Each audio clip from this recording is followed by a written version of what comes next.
I recognize many of your names, so I hope that by now you know who I am. I'm Leslie Vinjamori. I direct the US and Americas program at Chatham House, and I'm Dean of our Academy.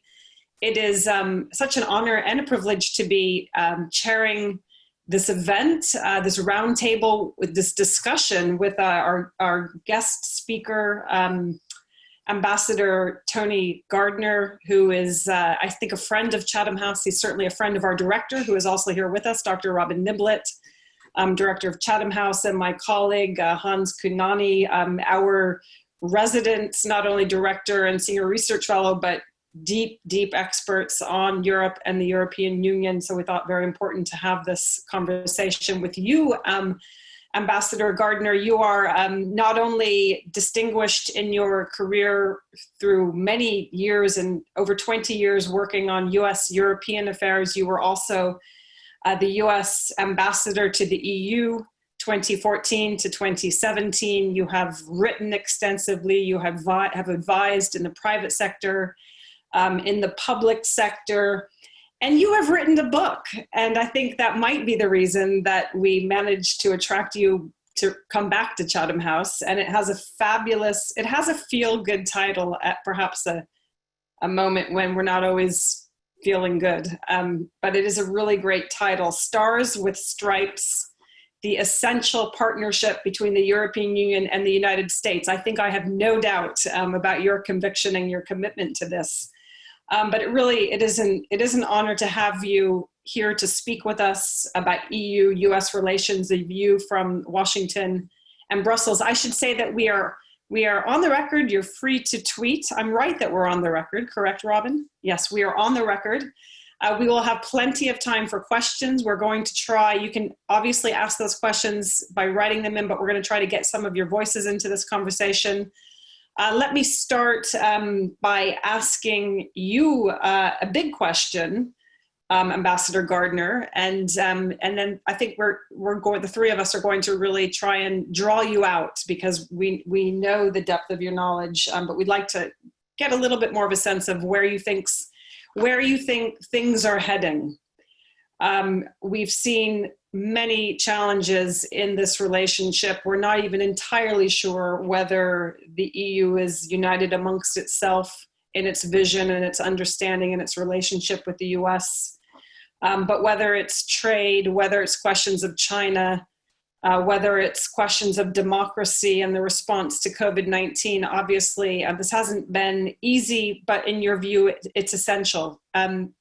Tell us how you think about that and what you think we can expect and what we can hope for in the months ahead.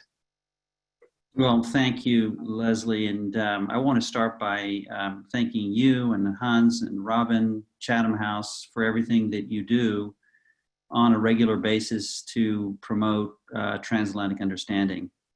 I am sort of a strange animal in the sense that I have been interested in the EU for a long time. I got interested in the EU actually at Oxford when I was at Balliol doing an MPhil, and continued to be interested. I went to Brussels and worked there for a while as a lawyer on EU competition law. I was in the White House and working on EU issues, and then subsequently as ambassador to the EU, as you mentioned, Leslie. So it was tough for me. And let me start here, just a little bit of an intro to the book, and then I'll answer the question if that's okay.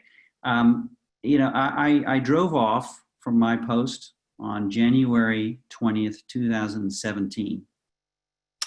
And I drove off to Bruges, actually, because I spent 3 months at the College of Europe. And I drove off very preoccupied about what I thought was likely to happen to this relationship, which I call essential in the book. But I had no idea, actually, what was going to happen over the subsequent 3 years. And what troubled me was that I didn't see any geostrategic sense to this. Every administration is going to have a different view about how it wants to handle relationships, but I didn't see any sense behind it. And then we subsequently saw a real unraveling of many things that the US and the EU had been doing together. And let me be very clear here, because some people on the call will think I'm terribly partisan. I actually don't think I'm terribly partisan, least about the EU, because for 60 years, the US has pursued more or less a consistent line about European integration. And it's this president that's jumped the rails very clearly.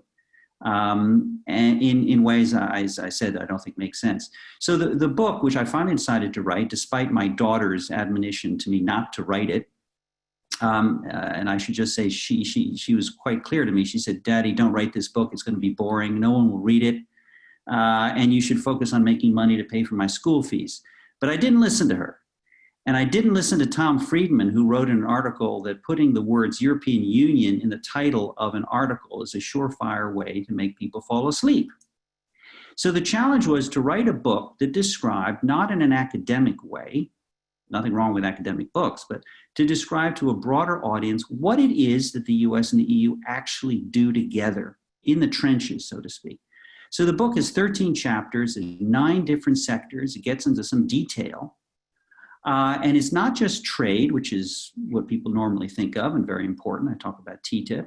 And it's not just data privacy, which was terribly important and a source of friction, not just the digital economy, which is so important as well, but it gets into some areas that perhaps some people are less familiar with and don't realize the depth of our relationship with the EU. So there's a chapter called Saving the Planet, which talks about climate change and tells the story about how we got to the Paris Accords. You know, it's a real story, and it's particularly historic because for decades beforehand, the US and the EU were out of sync on that topic. I also talk about foreign aid and humanitarian assistance, terribly important because we're the biggest funders of both around the world. And then there's a chapter on security, writ large, so it's the sanctions story, and I lived through that on a very daily and very personal basis of how we got implemented biting sanctions against Russia after the Ukraine events. And also I talk about Iran, and if it hadn't been for the EU, we would not have been able to implement biting sanctions against Iran, nor have Iran come to the negotiating table to agree this JCPOA, the agreement that limited Iran's nuclear ambitions. And then there's a chapter on energy security, terribly important, where I would argue there's been more continuity than disruption under this administration. I talk about law enforcement cooperation. Again, there's probably been more continuity than disruption under this administration. And this is a bit of a novel topic for some people because a lot of people assume that this is really an area where the US cooperates with the member states, not so much with the EU, but actually the EU through Europol plays an important role. And I had a kind of a personal ringside seat to some of this after the terrorist attacks. And then I talk about military and security cooperation, where some people may say, well, really, does the EU have much power in this area? When I argue actually it plays, while a modest role, a significant one in parts of the world, including in Africa. Then, of course, there's a Brexit chapter, which doesn't hold its punches and kind of gives a view about what the what the Obama administration thought after the referendum and the analysis we did of what the likely impact of Brexit would be for the United States, Europe, and the UK. That's essentially the book. So, you know, this was written before COVID.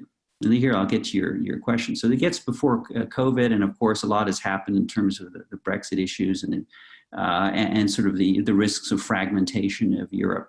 But let me just say this: you know, despite all of the challenges, I'm left with one big impression. You know, in 2015, I was getting calls from the White House almost every week, and calls from the State Department almost every week, asking me when is the EU going to fall apart. And remember, it looked pretty wobbly. It looked very wobbly. Frontiers were sprouting up.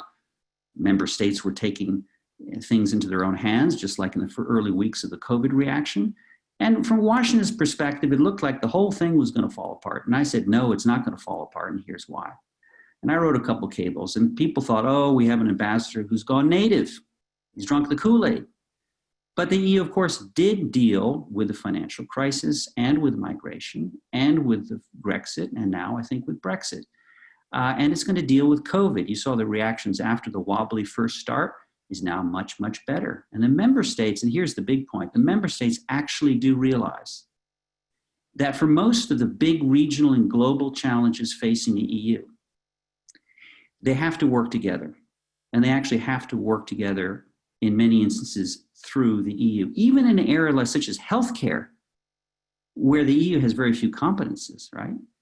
And now we have the Franco-German, and I'm sure we're going to get to this, I think a historic agreement that moves forward toward the Commission actually issuing debt in the public markets, right? This is not a Hamiltonian moment, but this is a significant step between the French and the Germans to actually come together to respond on a pan-European basis. So I hope that answers the question. I don't think I'm too naive about the EU's problems, but my bottom line in the book, Leslie and Robin and Hans and others, is that the EU remains an essential partner. So let me ask you one question, and then I'm going to come right to Robin and then to Hans. The EU remains an essential partner. We are all in London. Not everybody on the call, but the three of us certainly are. This means something different for the UK now to hear you say this. And, things do look different with respect to the question of China. They look different with respect to the question of the UK. I will say that a few years ago, under the Chatham House rule, there was a US official who made it very clear that the EU would be much less familiar and comfortable space for the US if the UK were to leave. So, if you were to go back in a similar capacity, is it really that straightforward? You go back, the UK is not in, the world looks very, very different. One of your chapters was on humanitarianism. Nobody even really speaks in that quite that way anymore, although COVID-19 is perhaps bringing that back. The question of security, Iran, does it feel very differently? Do you imagine the fact that the UK is not there to help you through any number of these challenges with that deep familiarity and translation role? How much does it matter? Well, certainly it matters, right? And there were a lot of reasons why in the Obama administration we concluded that Brexit would be bad for the United States. And I'll leave aside for the moment why we thought it was bad for Europe and the UK because it's less relevant, but bad for the United States because the UK has played such an important role in European integration and single market, Lord Cofield's brainchild to a great degree, but has been so important also on sanctions, provided the intellectual input to a great degree on sanctions, but on many, many other issues that I can think of. And we were so philosophically aligned on these topics that indeed it was an easy thing to do for me and my predecessors to be in regular contact with the UK Perm Rat, the ambassador of the UK to the EU, and basically coordinate policies, and they would help us understand the EU mechanisms better. So that's no longer going to be the case. The point I'm making is going to be more complicated for the United States to deal with a messier EU. We're going to have to find coalitions of the willing on different topics from digital to military and security and sanctions, and it's not going to be is easy for sure. But I think we still, if the question is, can we deal with the EU as an effective operator? I think the answer is yes. And if I have to identify one area particularly where I think the current administration's policies don't make sense, is that this team in the White House views the EU not just as an ineffective actor, but worse. It subtracts from the United States' ability to get things done. We have not sat down with the EU, for example, on WTO reform or putting pressure together on China. And that's something I just simply do not understand. The only way I can understand it is I think the Trump administration disdains many of the things the EU represents, the rules-based multilateral order, and it doesn't like the EU because it magnifies the leverage of the individual member states. And if you have a short-term perspective about how you can maximize your benefit in negotiations, well, of course you want to deal with individual EU member states. But that view, I say short-term, is so counterproductive because we should be caring about the medium and long-term, obviously, whether it's China or trade. And this is what disappoints me so much.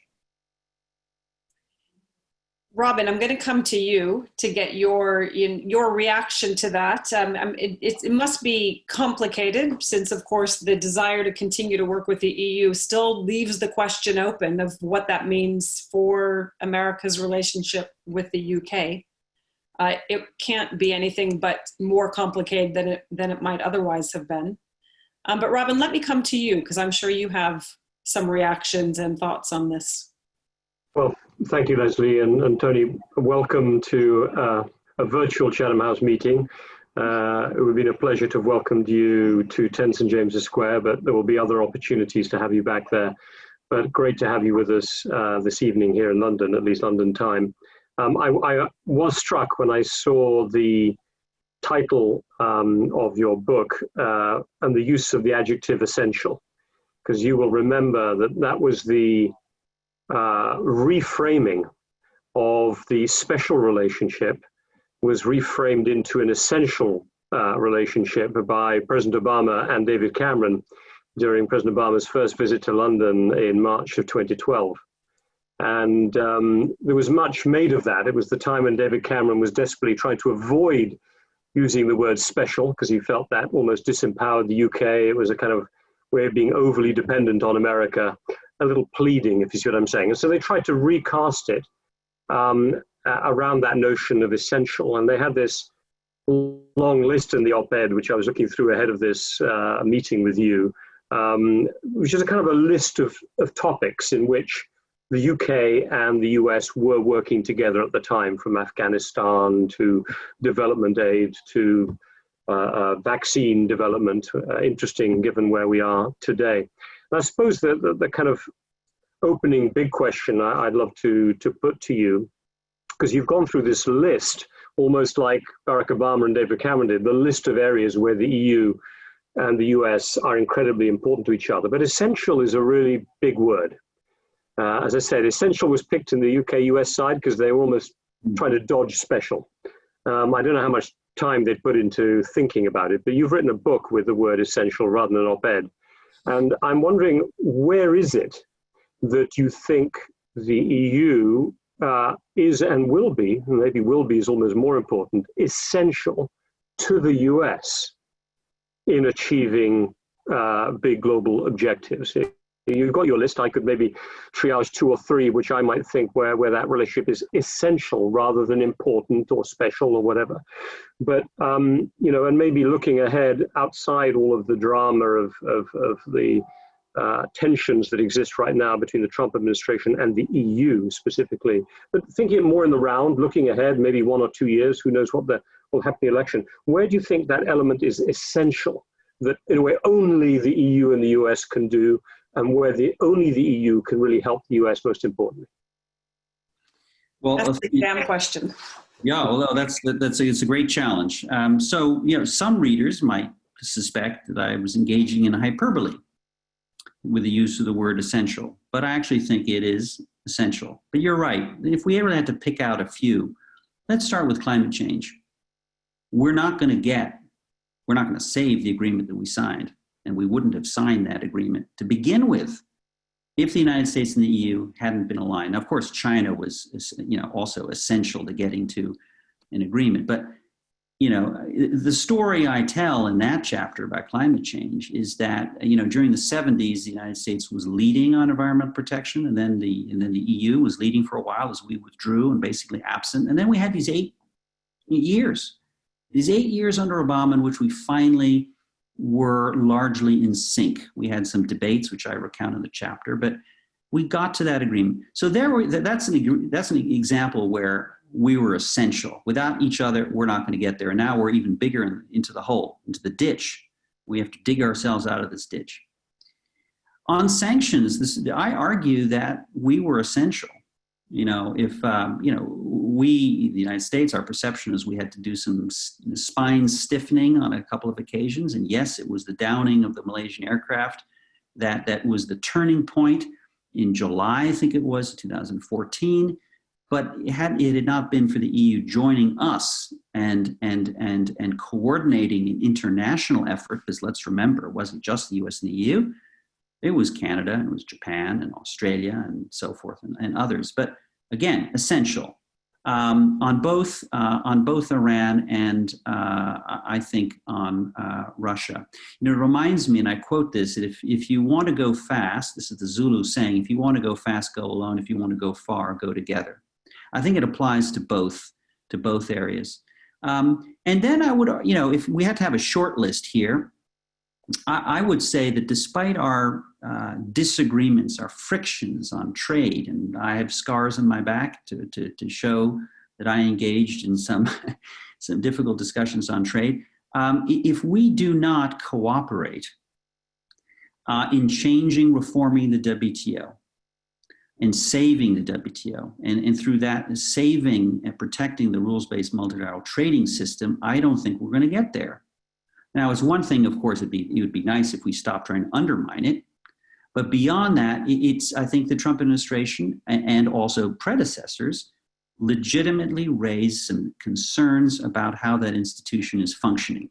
My view, though, is we are essential partners in fixing it. And together, we have much more leverage with the Chinese. I don't think it's naive to believe we can actually get some important reforms done. So let me leave the list at those three. I think the others are probably more debatable that I've listed, but certainly we're important partners in those areas.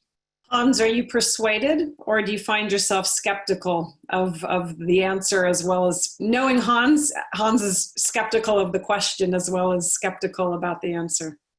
Well, it's a real pleasure to listen to you, Ambassador Gardner, and I am often struck by the way that my American friends often seem to be more pro-European than Europeans, and certainly more than Brits, or a lot of Brits. So, look, I agree with a lot of what you said about the need for cooperation and areas of cooperation. But let me maybe just sort of make two or three points about aspects which I see slightly differently from whether it's a British perspective or a European perspective. I'm not sure. The first is the way that you described the transatlantic relationship. You sort of said that for 60 years there's been this consistent line among different administrations, and that Trump represents this dramatic break with that consistent line. I suppose I think of it as being more of a kind of a sort of picture where there have been ups and downs. I think the relationship has evolved over time, and in particular, I think if I had to summarize it, I would say that from a very, very supportive attitude towards European integration at the very beginning, to the extent that you could say it was an American project to begin with. So in other words, from that beginning, basically with Eisenhower, I think it has been on a downward trajectory in terms of how supportive the United States has been of European integration. And I would personally argue for some good reasons. But I think it's not true to say that, the United States has been consistently supportive. There has also, I think, been a difference between Republican administrations and Democratic administrations. So I think, historians often see Nixon as a kind of a turning point in American relations with Europe, that, Nixon took it in a more sort of skeptical direction, I guess.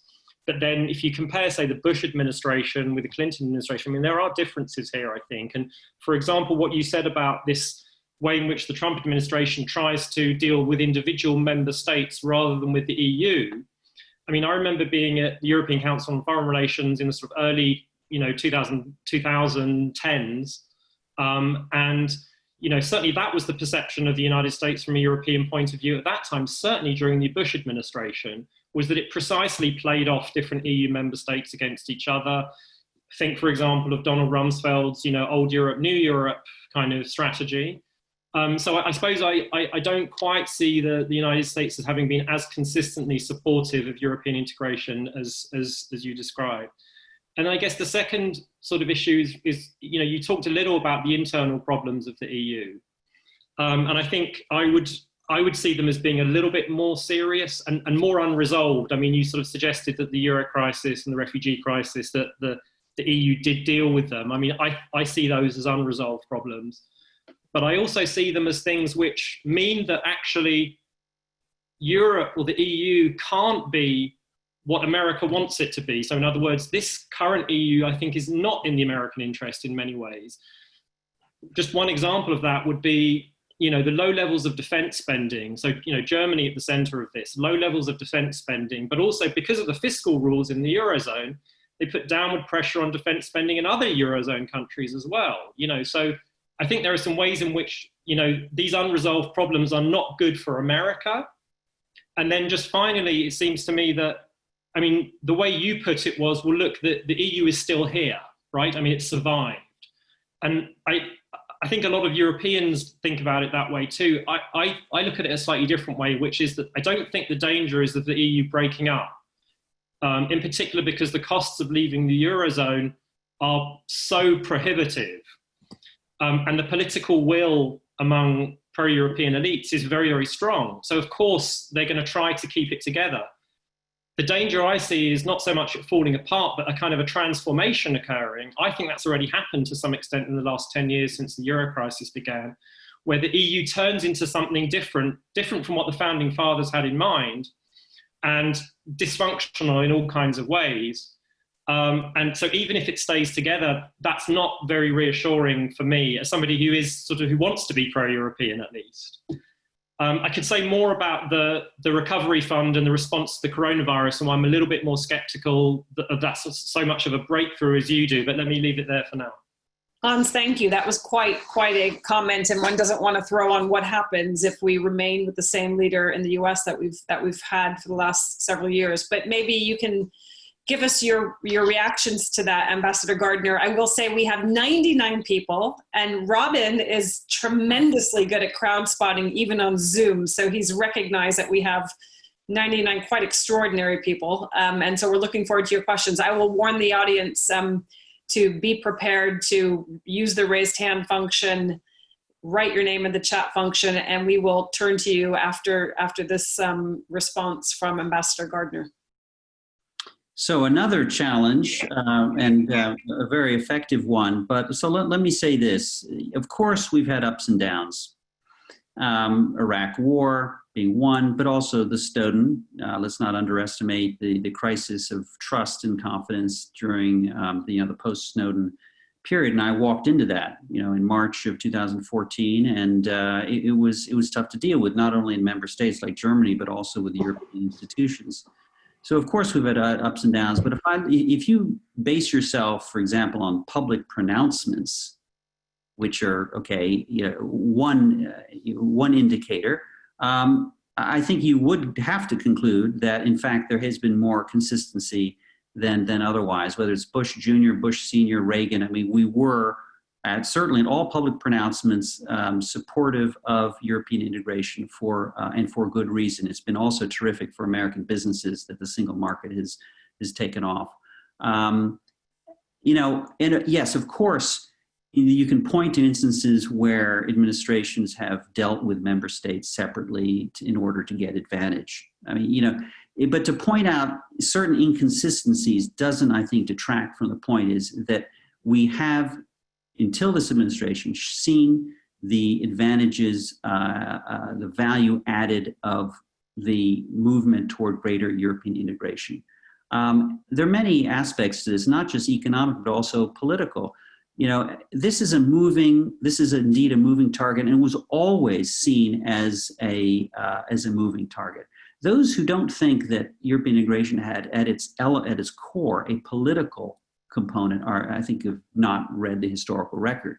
This was not just an economic coalition of states. This was profoundly political. And in fact, in the European treaties, it's the union of peoples, right? I think the term is a union of peoples, not of countries. And the definition of that will evolve over time.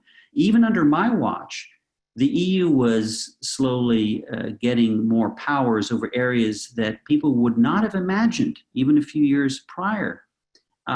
For example, control of external frontiers. The EU, of course, is a member state competence in the EU jargon, but the EU is slowly taking on more powers over the protection of external frontiers through Frontex, which has grown exponentially from a rather modest force. Energy security. Who would have thought that the EU actually, in gas, at least in gas, and also in electricity, but particularly in gas, would take on more powers through the single energy package and taking more powers, for example, in pushing for greater diversification of supply and routes and infrastructure projects around Europe. But there are a lot of other instances as well. And now we have what I think is a significant step forward It's not what everyone had hoped in terms of the Franco-German declaration, but how could one not define this decision by Germany as not being historic? I would not agree with any conclusion this is not historic. So my view is that, and this is how I would summarize this, Hans, if the EU did not exist today, what would Europe look like? And would that be a better Europe for the United States? Absolutely not. I have no doubt about it. It would be a Europe much more fragmented, much less capable of responding to regional and global challenges than the EU today, with all of its flaws, with all of its many flaws that I witnessed. So I think it's been absolutely correct for US administration till Trump to say that, yes, Euro is an unfinished business, is perhaps fundamentally flawed in some ways, as we all know why, but is an evolving project we should support. Wonderful. I like your answer. I have to say, I hope that, I hope we get there. But question, if you put your name in the Q&A, and then I can call on you. If you have noise or children or cats and dogs in the background and you'd rather write in the question, please do. But I really would love to hear some of your voices. So if you write your name into the Q&A, that would be great. I'm going to start with Alex, a question from Alex Folks, who's said, is NATO doomed if President Trump wins a second term?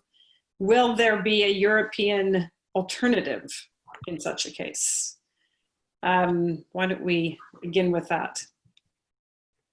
Well, I'll be interested in Leslie, your thought, and Robin and Hans. Look, I'm not a NATO expert. That was my colleague, Doug Lute, who was terrific, who was our ambassador to NATO. No, I don't think so. I think despite a lot of the bluster, I suspect this, it's in the second term, even Trump would say, NATO, for all its flaws, he can complain about lack of defense spending. It's an institution actually we need to preserve, and he'll continue to rattle the cage and hopefully get defense spending on the right trajectory. There is no alternative. That's my view, at least. There is no alternative, and I never saw the emerging quest for greater European autonomy, which is another jargon in the EU, is being complementary and not competitive with NATO. They're doing different things. And in fact, I consider the emerging identity of Europe in even defense and security as helpful, whether it's in Africa or in the Balkans. This is something, I can detail in my book. Even the US military sees is complementary and not competitive. As long as it doesn't build up a large bureaucracy, which I don't think it's going to do, spend a lot of useless money on pin pushers, and suddenly decide they're going to take away, fighting capability away from NATO and make it purely for European uses, then I think this is a positive thing. Okay, I'm going to come to D. Smith, and then I'm hoping that Jamie Shea will give us a comment. I think you're not off the hook, Jamie. We know you're there. But we'll come to D. Smith first. D, if you unmute and go ahead and ask your question. Thank you very much. A really interesting conversation. Can you hear me? Sure. Yes. Okay, great. One never knows. So my question has to do with a bit of crystal ball gazing, if you might indulge in that, which is to ask, where do you think the EU will be in a year, 5 years, maybe a bit longer, in terms of the attitude towards China? And obviously that relates to where the US may be, but do you see a coherent approach evolving in Europe vis-a-vis its attitude towards various aspects of Chinese activity, from technology to Belt and Road and all these different things? There seem to be different strokes for different folks in different parts of Europe at the moment. Just would love to have your thoughts on whether that will become more coherent or not.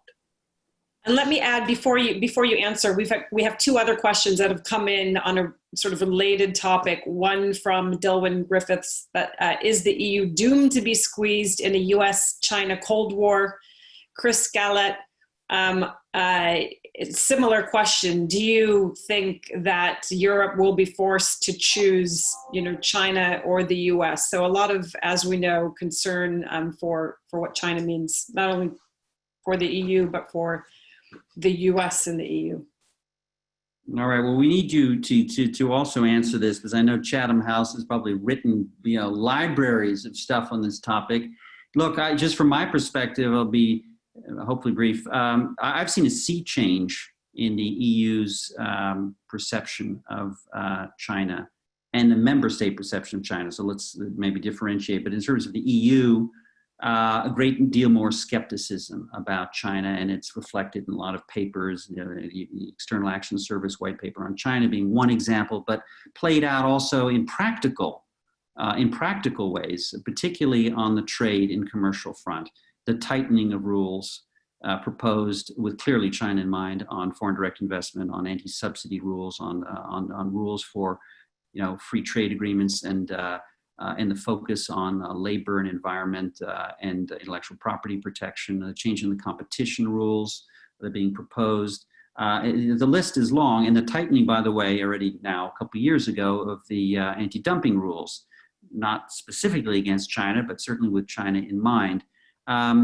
So a great deal of concern for sure. Now, China has been very astute, and why wouldn't they be? They also are trying to achieve maximum advantage through very targeted investments in a couple of states where they perceive to be particularly needy of foreign indirect investment. And through that, they arguably have achieved changes in the public pronouncements of some member states with regard to Chinese policies, with regard to human rights in South China Sea and so forth. So they've been playing their cards very, very well. But I do see a change. I do see a tightening. I think this is a medium to long-term trend that will persist. So in the United States, as we all know, this is an area of bipartisan agreement, one of the few ones, by the way, China being the real challenge. So I think the US and the EU are more and more aligned that we do need to work together on everything from standard setting, setting the rules of the road and free trade agreements around the world, rules, for example, and everything from artificial intelligence and Internet of Things. The list is long. There's a long list of areas where we need to work together. Okay, let me come to Bart. Bart's got a question there. I guess I can read that out, which is, it's related. It's actually on a different track. So I don't know if anybody else had a comment on China. I guess I want to say one thing before I come to Bart's question, which is, it's become very commonplace to say, there's a bipartisan consensus on China in the US, that there's more agreement than disagreement. And that the difference is that if Vice President Biden were to become president, that there would be, that the U.S. would work with its partners. But that's really the chief difference. But I wonder, things look one way when you're in the middle of unprecedented protests, the COVID-19 crisis, and an election. And maybe they look different when you're through those things. And I part of me wonders, I don't know what that means for America's position with respect to China, but I suspect it doesn't mean that everything remains exactly the same. So maybe that's something to ponder and to get your thoughts on. But I'm going to ask a different question now, unfair. But Bart Gombert has said, what is the single most important reform that the EU needs to be more effective? And I meant, maybe I would add, and if you were to end up back in Brussels, what would you ask? Where would you leverage your ask on that dimension from a US perspective? Wow, that is the first time I've been asked that question. That's a fascinating one.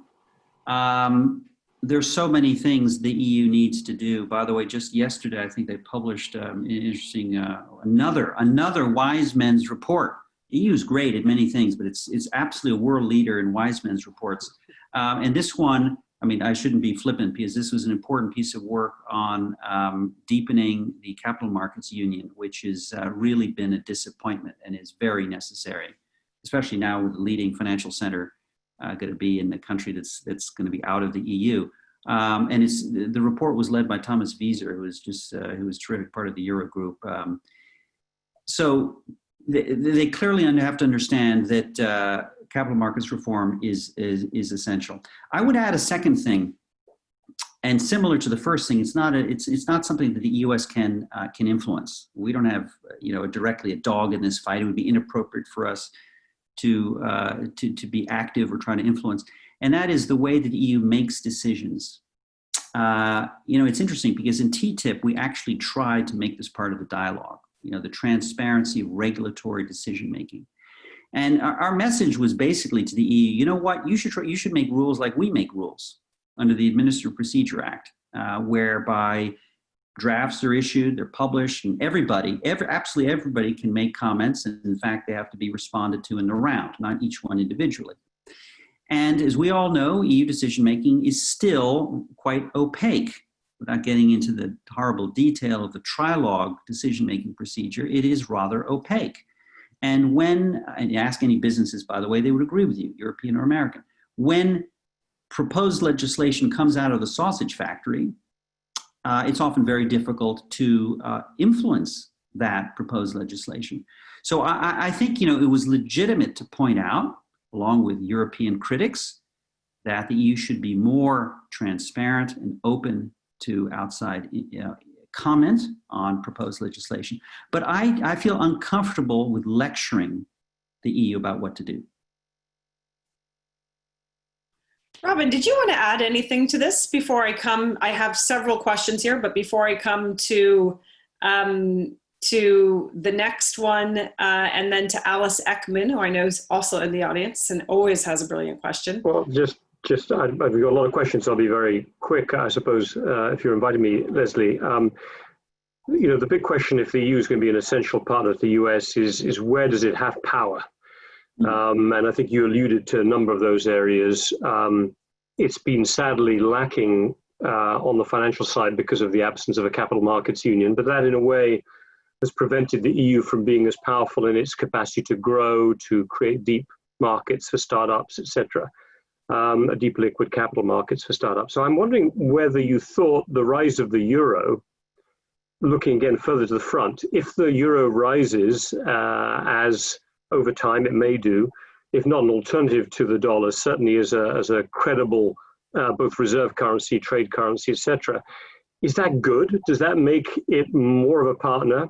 Or is it something that administrations in the US are going to start to worry about, given the great latitude given to US financial policy by the rise of the euro? So I'm trying to think almost the other side of hands. If the EU actually gets stronger, if it gets its act together around the capital markets union, around the capacity for greater fiscal coordination, as you noted through the German decision to back the French on the big recovery fund, is this the beginning of the EU becoming more of a competitor to the US? And it's lovely having an essential partner when in a way it's number two, but when it becomes a little bit more of an equal, it's a lot tougher, isn't it? I'm not going to let you answer that question yet. I want you to reflect on that because that's a big question.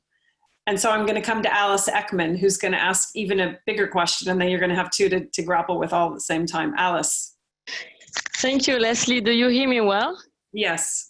Yes, sorry, I don't have the image because I'm on iPhone. But anyway, thank you so much, Ambassador, for these great comments. I'm a China expert working for EU-affiliated think tank. So, of course, I have a China question for you to follow up with the previous one.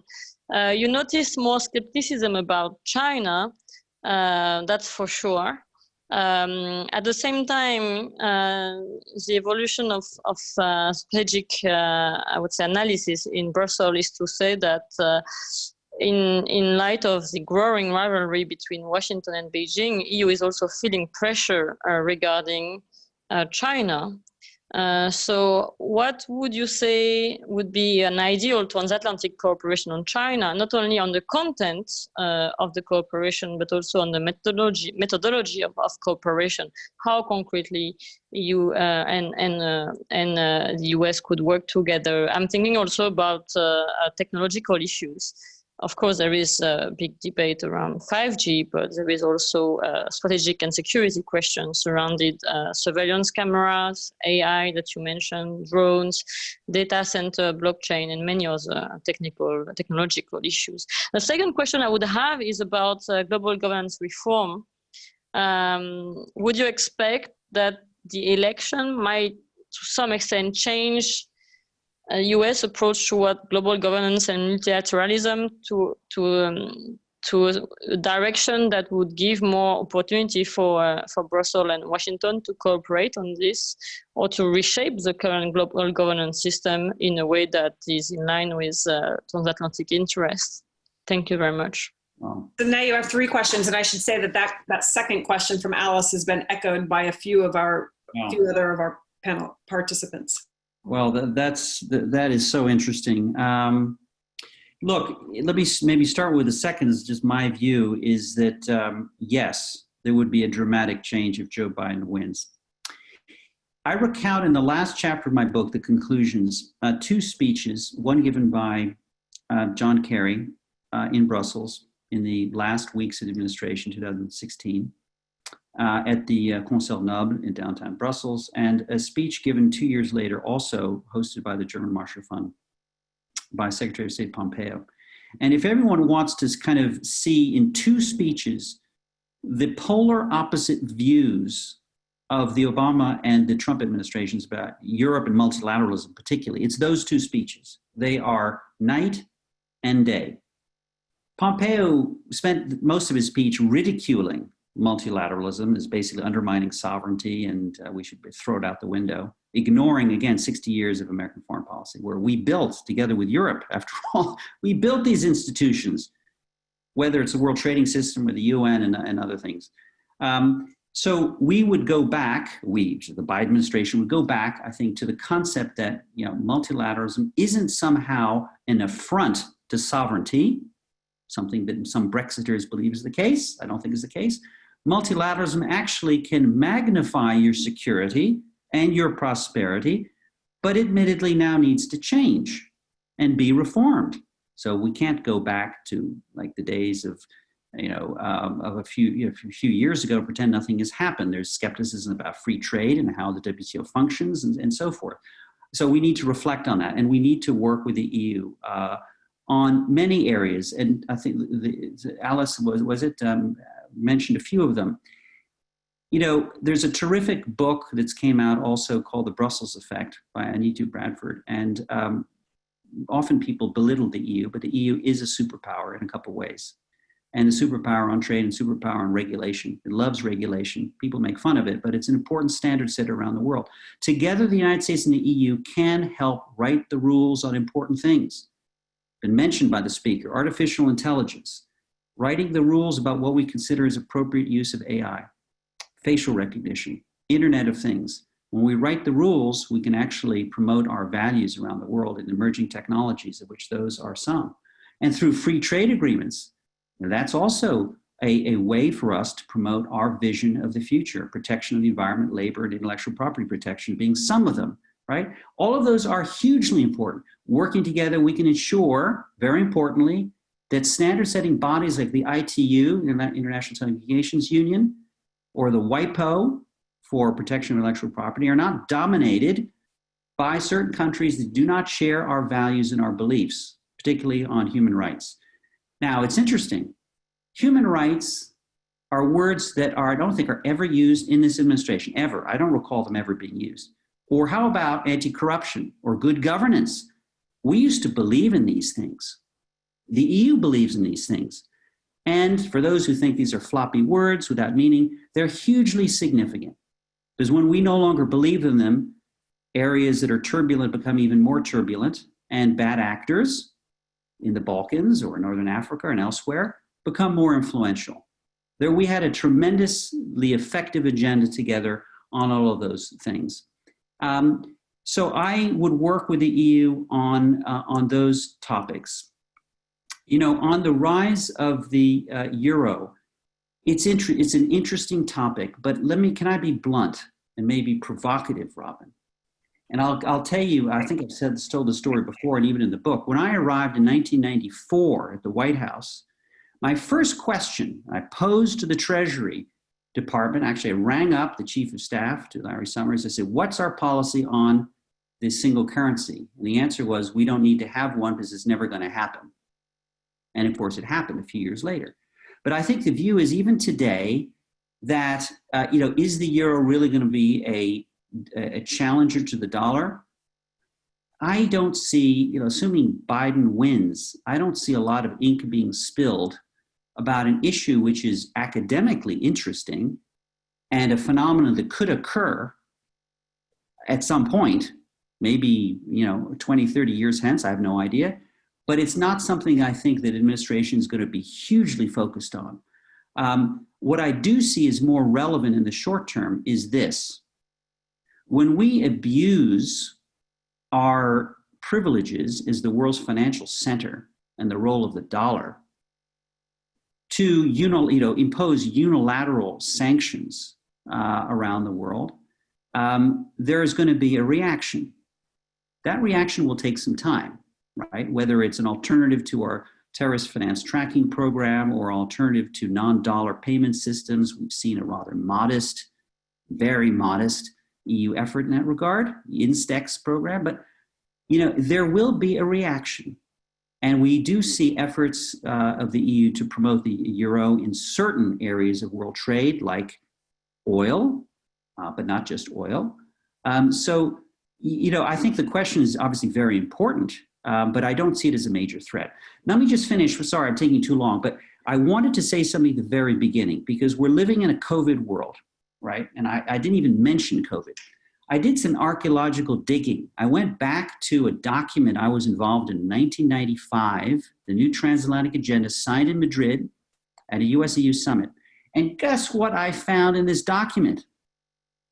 I found the following sentence. We will establish an EU-US task force to develop and implement an effective global early warning system and response network for communicable diseases. And we promised a lot of things in the document, which I helped to draft. Said we would work with the WHO, right, on emerging and re-emerging communicable diseases. What did we do? Almost nothing.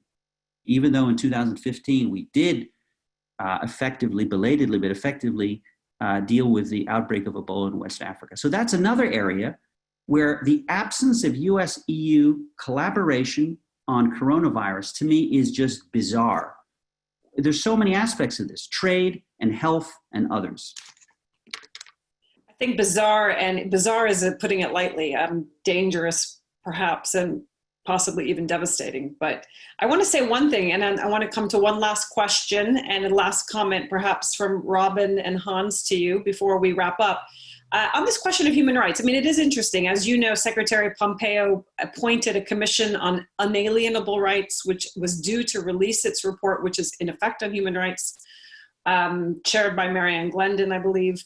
And the third part of that, as I understand it, was to be, I don't know if it's now on hold indefinitely, I'm not sure, but the third part of it was on the surveillance state, which I think really was going to take this question of China, obviously surveillance and human rights in one form or another quite seriously. In what direction, we don't know. But I think that question of human rights certainly has been on the agenda of the State Department in a way that perhaps some people have been worried about what it would mean. But to say it's not there, I think it was there in one way. We think, I think the question of how the Biden administration would talk about values and human rights might seem much more familiar to a European audience. But I think the question of rights is there, in a certain kind of way for the Trump administration. I want to just read out a question to you from Kieran. There's so many good questions. So we're going to come back to this conversation quite a lot, especially since you live here in London. But from Kieran, I guess it raises a really fundamental question. I'm going to ask the Trump part of it. Will the U.S., he says, with either President Trump or Biden, seek to deal with individual EU countries as opposed to with the EU as a whole? In the case of Trump, will this, in the event of of a re-election, will this lead to Trump to divide the EU? And even with Biden, would he just seek to look for stronger individual allies? Before you answer that, I want to give really just 1 minute, Hans, and then Robin, and then back to you to close up. So thanks. So I want to come back to this question, I think from Bart, which I thought was brilliant, about what's the one reform that you would make, from an American point of view. I thought this was quite fascinating because to me, it links to something that you said, Ambassador Gardner, earlier on about how the US should support the European project, right? I think the question for the United States should be not should we support it or not, but what kind of European Union do we want? What kind of union would be in the American interest?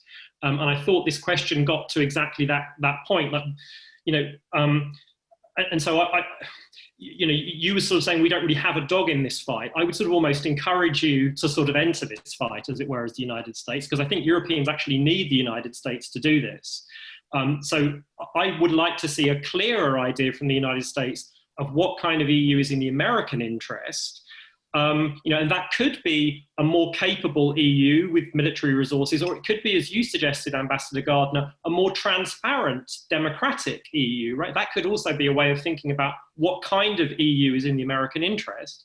My own personal answer to the question of the one reform that needs to take place would be the fiscal rules. And here, for example, the Italians would love the United States to give them a bit more of a sort of aggressive support in relation to the Germans. So I guess what I'm trying to say is I would love to see, when Biden is president, I would love to see the United States actually having a dog in this fight, not to undermine the EU, but to save it. And Robin.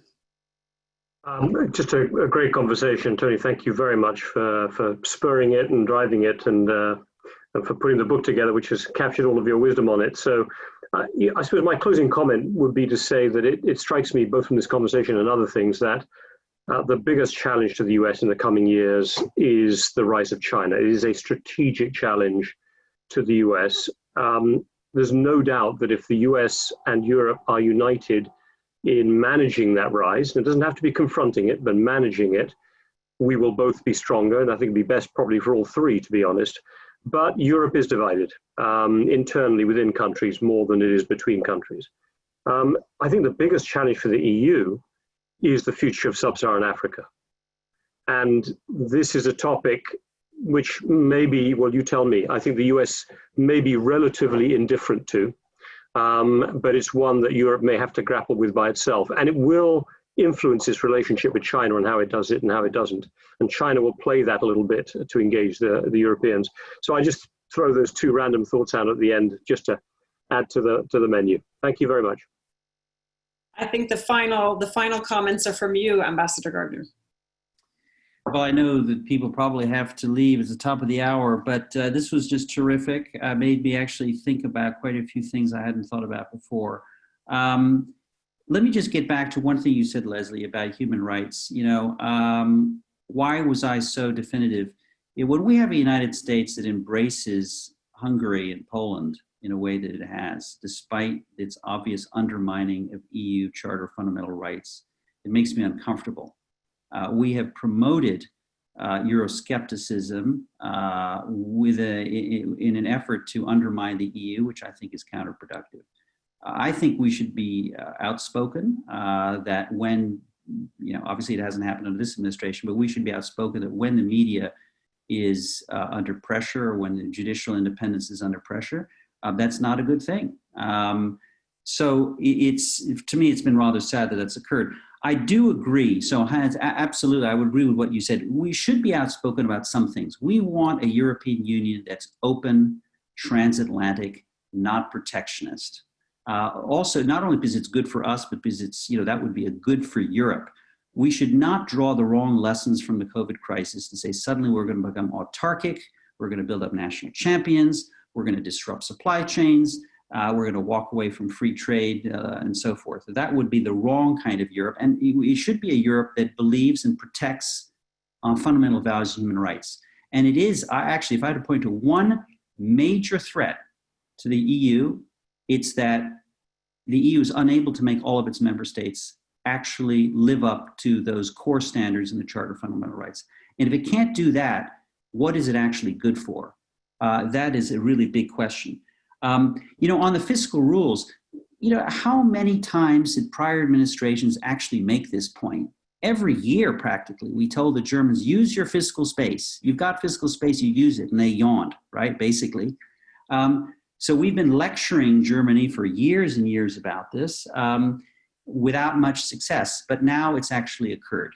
So I'm hopeful that there's movement. Again, thank you again to Chatham House for hosting me, a wonderful institution. I actually wrote my thesis at Oxford, mostly in what was then known as the cuttings room, I believe, the press cuttings room. So thank you for that.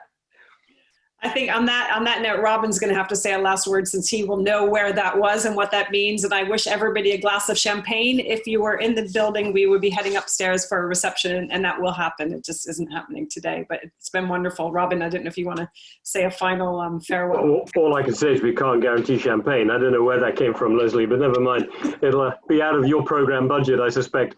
But maybe to celebrate the book, we might be able to find it somewhere. I think the press cuttings room is in part of what we've regained in our SNF wing. So we lost that space for a while, but it has been regained. So maybe that's a positive thing to look forward to. But in any case, Tony, thank you again on behalf of all my colleagues at Chatham House, Leslie Hands, for being part of it.